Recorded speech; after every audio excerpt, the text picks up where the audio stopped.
تو پورے قرآن میں کئی مرتبہ لفظ قلب آیا ہے۔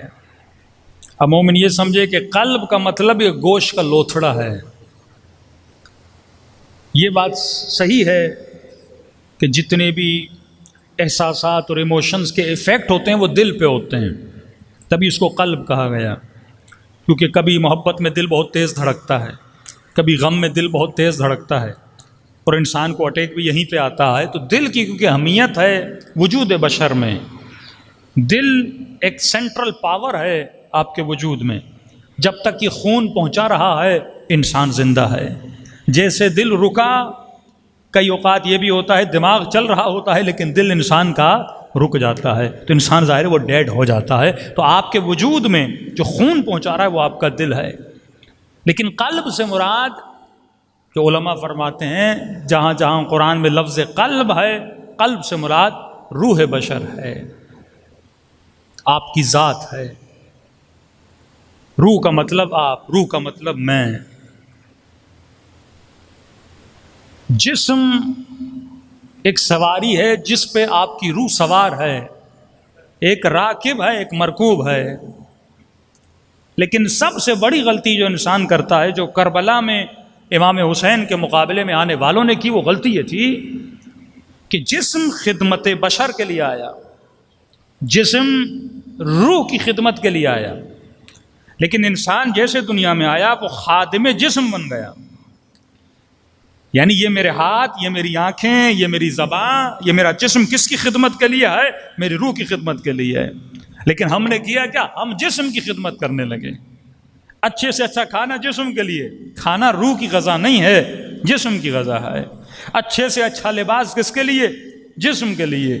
اچھی سے اچھی سواری کس کے لیے؟ جسم کے لیے۔ اچھے سے اچھے مزے، اچھے سے اچھی جگہیں گھومنا پھرنا، یہ کس کے لیے ہے؟ جسم کے لیے ہے۔ اب انسان سے پوچھا جائے کہ اگر آپ کو 5 لاکھ دیے جائیں آپ کہاں گھومنے جاؤ گے؟ تو اگر وہ طالب جسم ہوگا تو کہے گا میں ترکی گھومنے جاؤں گا، میں یورپ گھومنے جاؤں گا۔ لیکن اگر اسے روح کی غذا چاہیے ہو تو وہ کہے گا میں کربلا گھومنے جاؤں گا۔ کبھی آپ نے سوچا کہ اللہ ہر بندے پہ حج واجب کرتا ہے؟ جو صاحب استطاعت ہے، پیسہ ہے، مال ہے، دولت ہے، اس پہ حج واجب ہے۔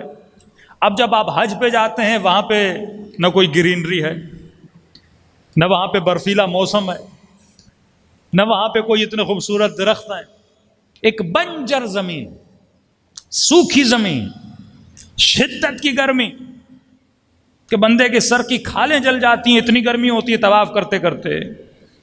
وہاں پہ خدا نے اپنا گھر بنایا۔ میں کہوں خدایا، گھر بنانا تھا تو سوئٹزرلینڈ میں بناتا، کعبہ بنانا تھا کشمیر میں بناتا، کہ بندہ تیرے گھر کی زیارت بھی کر دیتا، ساتھ میں سیر و تفریح بھی ہو جاتی، تھوڑا سا مزہ بھی ہو جاتا، ادھر ادھر گھوم بھی لیتے۔ تو اللہ کی آواز کیا آئے گی؟ میں تجھے جسم کے مزے کے لیے نہیں بلا رہا، میں تیرے روح کی اطاعت کے لیے بلا رہا ہوں۔ خالصتاً تو میری عبادت کے لیے، ذرہ برابر اس عبادت میں شرک نہیں ہونا چاہیے۔